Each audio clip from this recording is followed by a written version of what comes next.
What is up, you guys? Today we're going to be talking about Boeing. I've been getting a lot of questions about Boeing, if you should buy it, if you should sell it. In the past 48 hours, we've had some great news come out about Boeing, and we also have had some pretty bad news come out about Boeing. And this is a company that is near and dear to my heart. It's actually the first company I ever invested in. Right. And before we actually go into the news and, if this is a buy or a sell, I first want to look at a 3-year chart of Boeing, right? We have seen lows most recently of, $89. We saw highs all the way up at $446. And what really, this company had an amazing 2015, 2016, 2017, and then in 2018, in February of 2018, I remember I was a pretty big shareholder in Boeing at the time. It was huge for my portfolio. And then we got news about tariffs, right? You guys remember the whole tariff situation? It's still going on. It's just in the back burner with everything happening right now. And Boeing was a company that was hit really, really hard by tariffs. I mean, a lot of, the metals that they use, everything. Every aspect of this company got really affected by tariffs. And we had this trade war in the news from, for basically the past couple of years, but really this stock took a hit. We went from $387 all the way down of December of 2018 when we hit that big low in the overall market. And we had that sell off, and then eventually one of the craziest rallies in stock market history. We went from almost $400 a share down to $287. Then within almost 1 year, from December all the way up to March of 2019, we had a 52% year for Boeing, which was pretty good coming off of, the fact that we still had a trade war. We still had, deals that were not fully figured out between the US and China. And, this thing hit $446. And I remember I was still in it. And then we had, unfortunately, the crashes that happened, due to basically this autopilot malfunction that I'm not going to get into the exact specifics of why these crashes happen. I'm not an aviator or an engineer, but there was some big problems with the actual autopilot landing assist. I believe it was like a landing assist gear or something that caused these planes to actually malfunction and caused 2 very, very severe wrecks. And this is when we saw this huge gap down, this huge move down by Boeing. And it was a 20% move. Now, one thing with Boeing that you have to remember is this is one of America's great companies, right? Not only are they a commercial aviation plane developer and creator, with the 737 MAX and all the other planes they have, but they're also a defense company, right? The United States government relies heavily on Boeing and Lockheed Martin and these other companies for the defense sector, right? They make a lot of military planes. And so, even for, let's see, how long was this? A year almost, we really only took like a 15-16% fade, even with trade deal problems, even with tariffs, even with these crashes. And then some bad things really started to happen, right? Within that time frame, we had Dennis Muhlenberg, which was, in the public's eye, a great CEO. They had, the FAA had halted all planes, or all 737 MAXs, not all Boeing planes, but all 737 MAXs. So they halted all of them.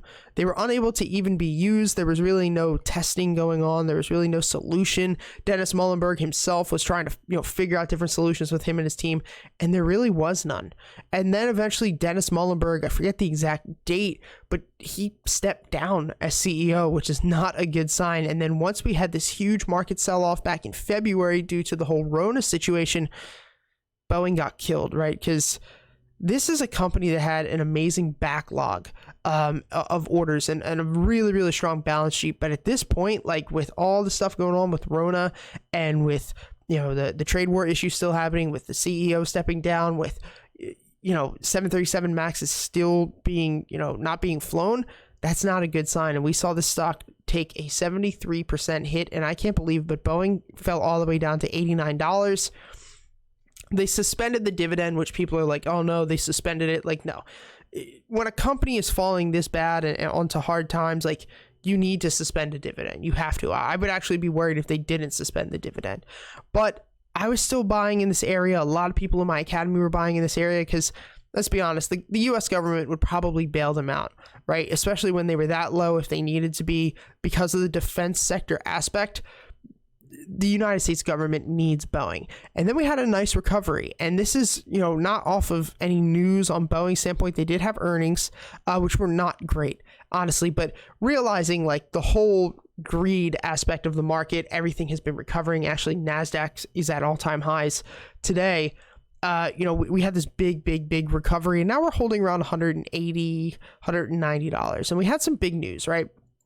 The big news recently, and we're going to go over this, came out yesterday, and Boeing was up, I think, 18%.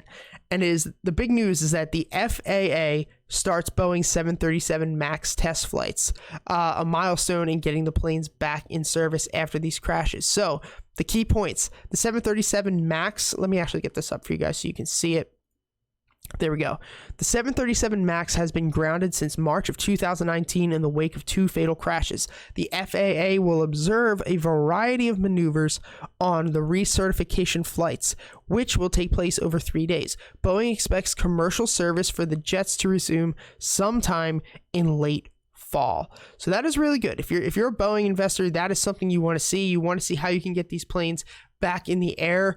You want to see if there's a way that, you can actually start to get these flights back up and really instill the strength of brand that Boeing had for the longest time, right? I don't fly much, but if I saw that I was getting on a 737 MAX, I would probably be a little worried, honestly, or at least if I had my family on board or something like that. It's only 2 crashes, but still, this has been a huge fiasco for a company like Boeing.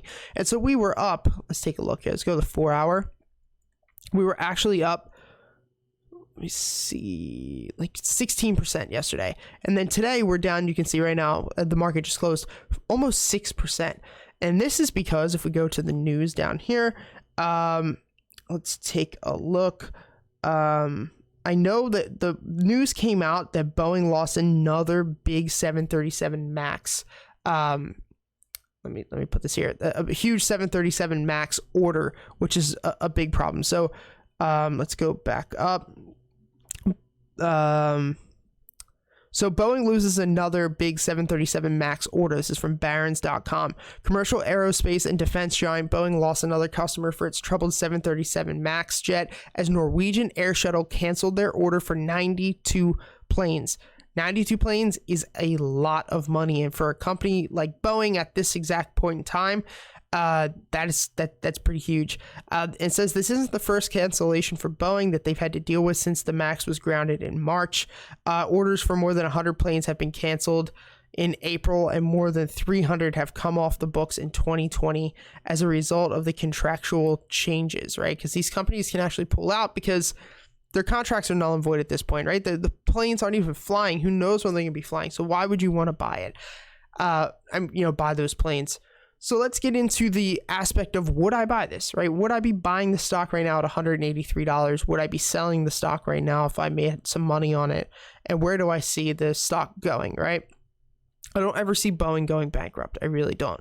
Do I see Boeing potentially going down to $100 back to $89? Yeah, I do. I wouldn't think it's that crazy. If the whole Rona situation keeps getting worse and worse and worse, we have a second wave. It's going to pull the Dow down, which is going to ultimately pull Boeing down. If we keep seeing more cancellations, this is going to be a huge problem for Boeing. If these tests go through and they're bad and the FAA is like, hey, we have no horizon on when you're going to get back in the air. I wouldn't want to be a Boeing investor. That could be really bad. But overall, if we don't see any more of these big cancellations, if we see the big thing is going to be these test flights that are going to be going on for 3 days, if they come back and the FAA says, hey, Boeing has passed every single standard that we need, we feel very confident in this, and by fall, easily, we're going to have all their 737 MAX planes up. This could take a push all the way up to like $250 very, very easily. So would I be buying here? I'm personally not, but if I was looking to start a position in Boeing and I hadn't got in when it was down at $89, yeah, if I'm holding for 3 to 5 years, $187, $183, it's not a bad price to get started in Boeing. But personally, if I bought in at $90, I would be selling some shares right now. I'd probably sell half my shares, hold the rest for the next 3 to 5 years. So let me know what you guys think. Hit the like button, comment down below. What are you doing? Are you buying Boeing? Are you selling Boeing? What's your plan, right? Let me know, guys. I love talking to you. Also, hit the subscribe button. It means a lot. We can continue to put out these free videos for you guys, and we have a lot of great content coming out. I'm super excited to let you guys also know that we're at almost 2,000 subscribers, guys. That means the world to me. Thank you so much. Until next time, I'll see you guys